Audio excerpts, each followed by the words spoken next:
everybody. Thank you once again for joining me for Can We Talk About It, where we do talk about that elephant in the room. I want to give a shout out to my brother James Lewis, who he was living in Chicago, but he moved back to Florida. He went so far away. Hey, Jimmy, that's my little brother. I love him so much. I want to give a shout out to my oldest sister, Sharon. Hey, Sharon. Her birthday was back in July, and I had a chance to spend some time with her, and I was happy that I was able to spend some time with her. And then I want to give a shout out to my brother James. Hey, James. We went hanging out like about 2 or 3 weeks ago, and I had a ball with him. I love you so much, James. So I want to thank the Lord before I begin for blessing my family and blessing my children and being with us. I want to give the Lord much praise, and I want to honor him every day of my life, because if it wasn't for him, I would not be able to be here and do the things that I do. So with that being said, and last but not least, my husband Charles, I love him so much. His birthday was last Thursday, so I took him to a nice little romantic getaway in Chicago, well, East Indiana, and we had a really nice time. So, I'm just thankful that I'm able to bless my husband the way he blesses me. So, I'm just letting you guys know once again before I start the show that I'm actually looking for an engineer. I am paying. I'm looking for a cameraman. I'm actually looking for a marketing strategists. I'm looking for those people too. Now, I'm going to tell you people, last, was this in June? I think in June, I had a contest and I was giving away a television and nobody won it. So I still have this television. I'm not sure what I want to do with it. I'm not sure if I want someone to call in and get it. I don't understand why people are not following directions, but I guess when your unemployment run out, then you'll get back with the free stuff. So on with the show. So I was just reading that Johnson and Johnson, the one who makes the talcum powder that gave people cancer, the FDA approved Johnson and Johnson's um, vaccine, and for the life of me, I don't know why, but Moderna and I think it's Pfizer, I don't think theirs are approved yet. So now, scientists are saying that the vaccine isn't working. There's a lot of people that has the vaccine that's screaming, talking about, oh, the people that's unvaccinated is going to give it to us. How are unvaccinated people giving you stuff you supposed to have the shot and you're still getting it? Quit talking about what unvaccinated people are doing. These are people that's just strong in their faith. Quit talking about what unvaccinated people is doing. Vaccinated people are not causing all of this spreading of COVID, this whatever they got, this other strain that's out right now. Blame your government. That's who you blame. Whatever they're putting in the water, putting in the air, whatever they're doing, it has nothing to do with a COVID vaccination. It's all a form of putting slave papers back on folks. They still have up on the CDC website what to do in case of a zombie apocalypse. What is that? Now, I had told you some stuff about back, I think in the 1920s or 30s, Germany was doing experiments and they had like this vaccine, somewhat like what they're saying was some type of strain or some type of virus. So I'm wondering, I started wondering, okay, they're shooting in these animals, and these animals are dying. So actually, they were experimenting on animals before they even started giving it to human beings. But all the animals they experimented on died. So, I started saying to myself that if it's a virus and God has blessed you with an immune system, it's basically the flu. So if your body can kick out a virus, if your immune system can fight a virus, why are they telling you that it can't? The flu is a virus. Pneumonia is somewhat of a virus.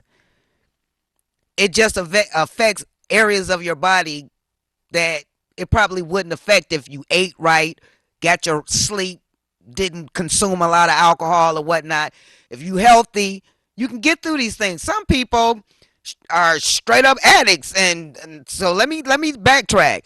You don't really have to be healthy to get through the flu or a common cold.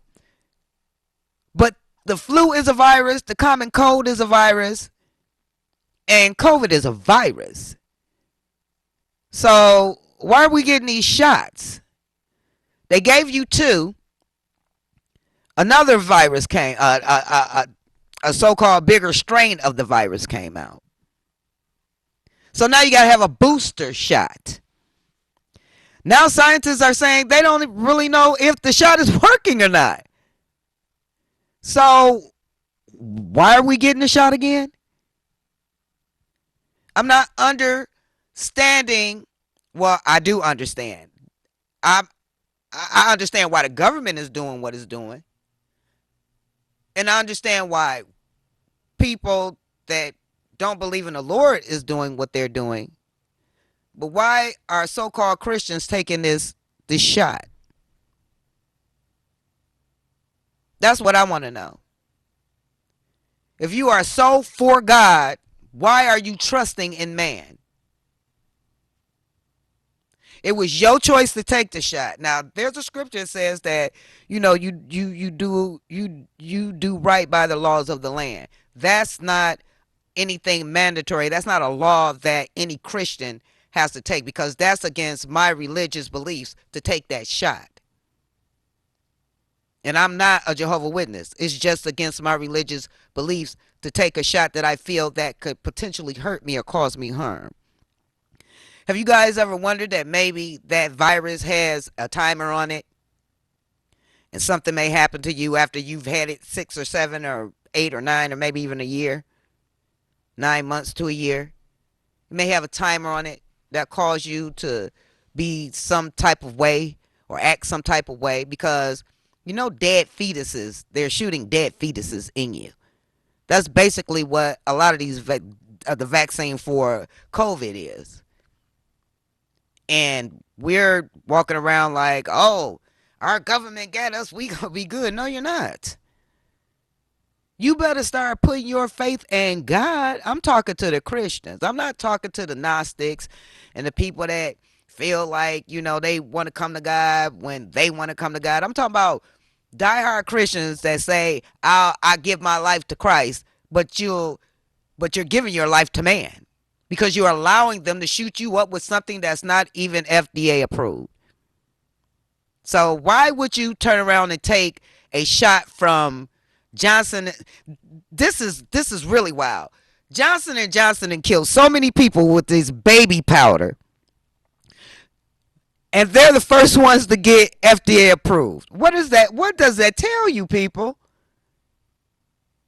Back in the 50s or 60s, I'm not sure when Johnson and Johnson came out with this powder, maybe between the 40s and the 60s. That's a form of population control. Every 50 to 60 years after using so much of these people's stuff, people started dropping dead, catching stuff. It's just amazing how we won't. Our bodies are machines, and they're wonderfully made. Our immune system is built to fight viruses. And for people that's not into scientific facts, and you're a Christian, I really shouldn't even have to tell you that. You should just say, you know what? The Lord's done took care of me all this time, so I'm just going to continue to let him take care of me. Now, I have nothing against people that then took the shot. If you want to take the shot, that's what you want, that's on you. But don't get no attitude because I'm saying I trust in the Lord and I'm not taking the shot. I mean, who are you to say that I'm causing the spread of this virus when you guys then got the shot, caught it again and gave it to somebody, and people that haven't had the shot A lot of the people that doesn't have the shot, a lot of people I know that don't have the shot, they've been fine. You better pay attention to where you go, where you chattel at, where you like big venues and stuff. These people put gases in these places. They put stuff and drinks. They do all kinds of stuff, and then say it's COVID or it's this advanced strain of a virus. I, I didn't believe it from the beginning, and I don't believe it now. Well, why are people dying if it's not COVID? I don't know. You have to ask the government that, but that's made up.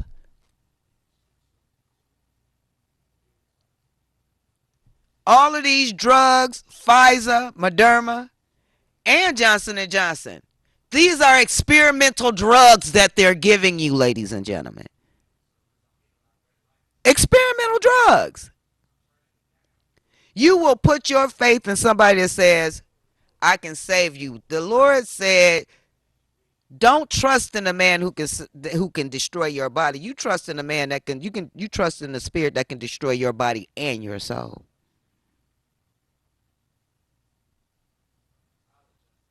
And speaking of our government, let me move on.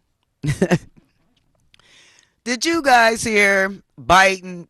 You guys voted for him. I wrote my name in the presidential candidate. I wrote my name in all of those slots because I'm not voting for none of these coons or crackers. I'm not. Especially if they don't care for me. President Biden, he don't care for you. I heard somebody call, I can't never get her name together, but they call her Kamami now because she's like Mammy on the plantation, and she told everybody, I'm not helping black folks. She told you when they asked Biden what is he gonna do uh, for the African American community, he went all off on some rant talking about we need to help these Haitians and help the immigrants and this, that, and the other. He never said he was gonna help us. We always talking about what the Democrats did for us. The Democrats. The Democrats didn't free us, people. The Republicans did. Lincoln was a Republican. They fooled you. Democrats ain't never did nothing for us. They sent up, they pimped black folks out, and now look who you got. Republicans set us free. Democrats ain't never did jack for us. Know your history. Abraham Lincoln was a Republican.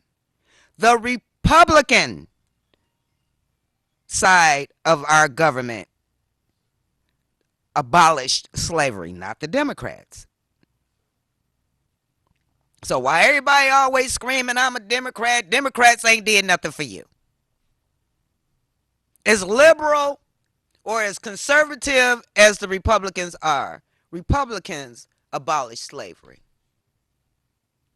But yet and still, we still on the Kamami and on the Biden tip.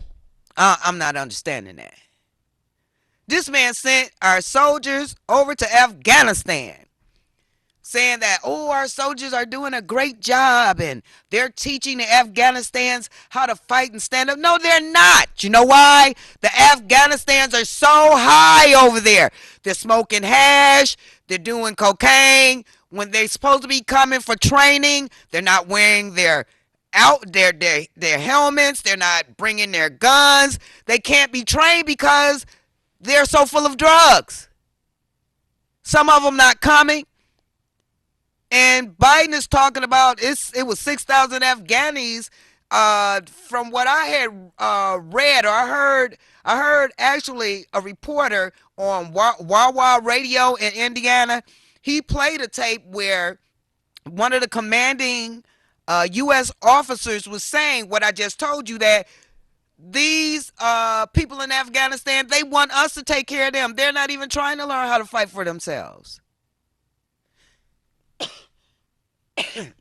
So Biden, is lying to you again. These soldiers want to come home. Afghanistan want us to fight their fight for them. They're talking about 6,000 soldiers. It wasn't no 6,000 soldiers. They're just caught people that's in the military in Afghanistan and people who wanted to fight. They just picked all of these names. All of these people are not soldiers. All of these people are not in the military. Some of these people are police officers. So he's lying. These are not soldiers.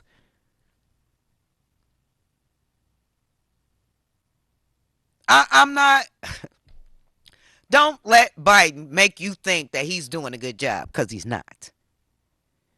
And I don't never want to see anything bad. I don't care if it's Biden, Kamami, uh, whoever.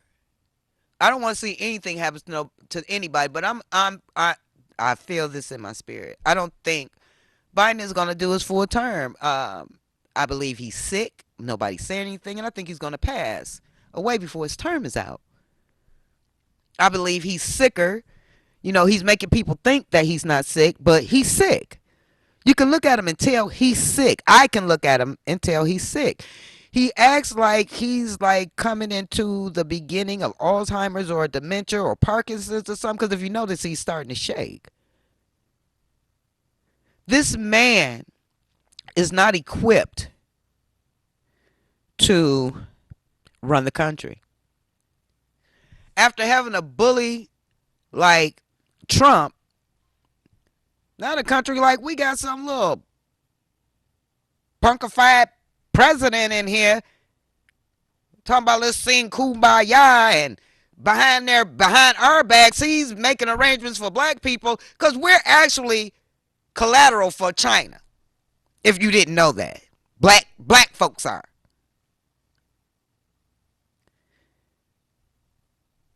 If we don't start getting on the same page and start getting together as a unit, if we don't start calling out other cultures for downgrading our culture, even though they want to be a part of it and they can't, you never can be black, because you're not.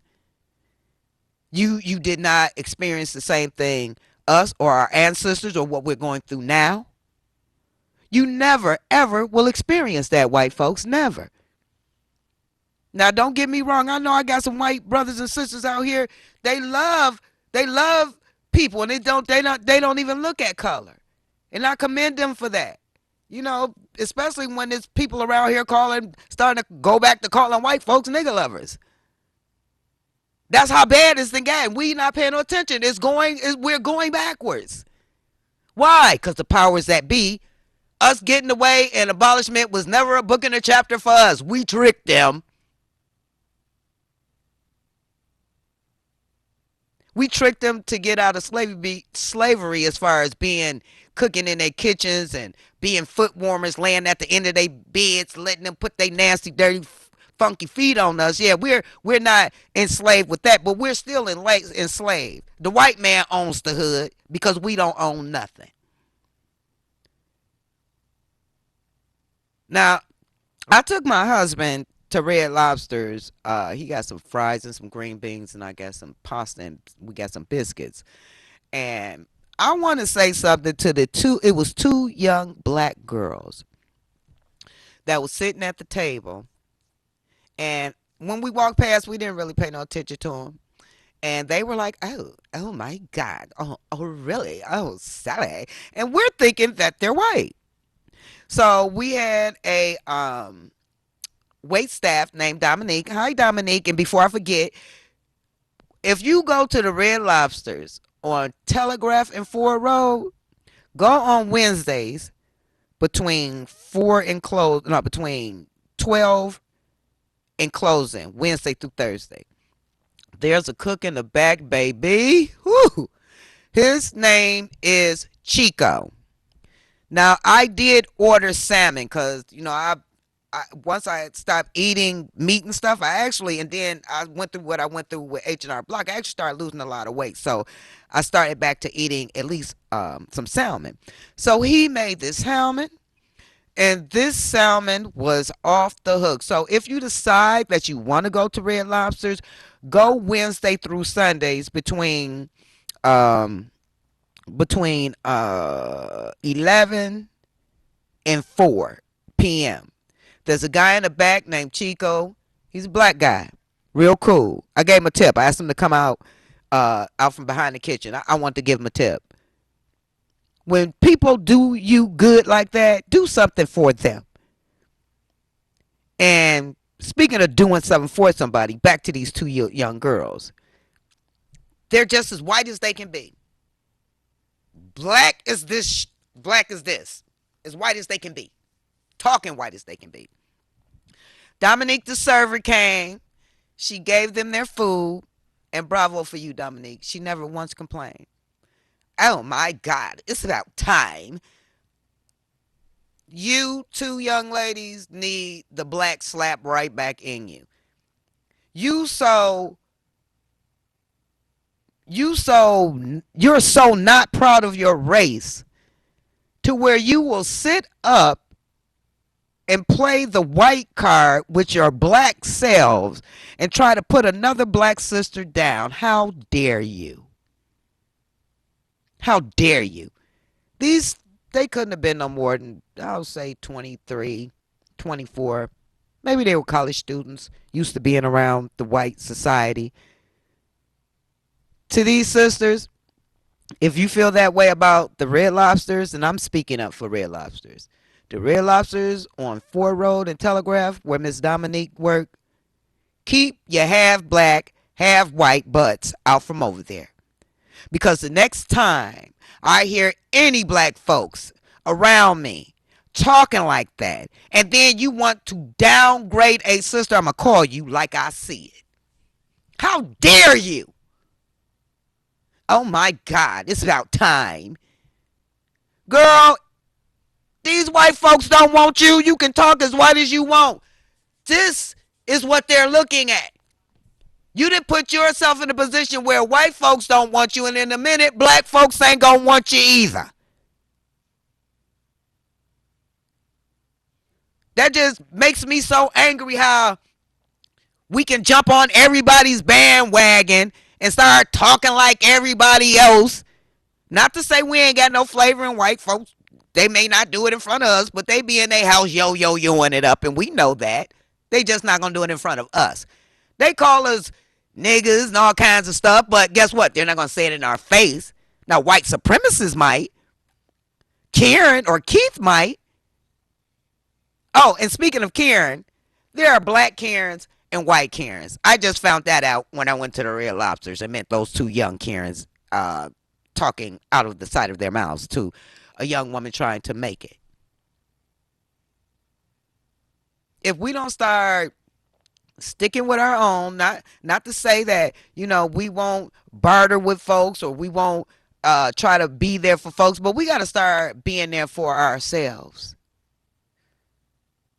All you see in the hood is liquor stores and beauty and barber supplies and feet and nail stores and some African braiding places and grocery stores that the Chaldeans have. But none of it belongs to us. And the sad thing is, when somebody in our neighborhood do us bad, we continue to go to their store and support them. And we're not supposed to be doing that. If one don't go, none should go. But like I said, Monquisha and Shaquita, they got to get their drink on when they baby Social Security check come and they want to get fly. So they don't care. I'm talking to intelligent black men and women. If you go somewhere, young men, old black men, if you go somewhere and you see these people talking bad to your sisters, you're supposed to get down on them, because there's no way in the world they're going to let them talk to you. You ain't going to talk to their women like that. But you're going to let them talk to us like that. How dare you? Then our sisters don't want to be bothered with the brothers. Be a man. Stop living off your girlfriend. Stop living off your mama. As a matter of fact, I just made a t-shirt that says, real men take care of themselves. You can, if you want to purchase it, it's $25. You can go to Donna Stinson, PayPal, PayMe.com. So just just know that I love you guys and I want the best for us, but we got to stop this idiocy. We got to stop making lines and lines and lines like I was telling you about Nail Time Salon. These black women are making these folks rich and they talk to them crazy. They go in here smelling all this acetone. Meanwhile, they not once say, "Well, let me give you a mask." That stuff is dangerous. It affects your organs. It affects your brains. Not once do they say, "Do you need a mask?" They wear one though. They can care less about you dying as long as you pay them before you leave. If you do pass out, they're going to tell the police, "She owe me money. I need my money." Meanwhile, you got brain damage and your child from sniffing this stuff. And guess what? You're going back as soon as you get out the hospital. How idiotic is that? That is an oxymoron if I ever heard of one. On that note, people, keep me in your prayers. Pray for our country. It's going to hell in a handbasket. But these things are going to happen because it says it in the Bible. I love you very, very much. Until next time, be strong and stay strong.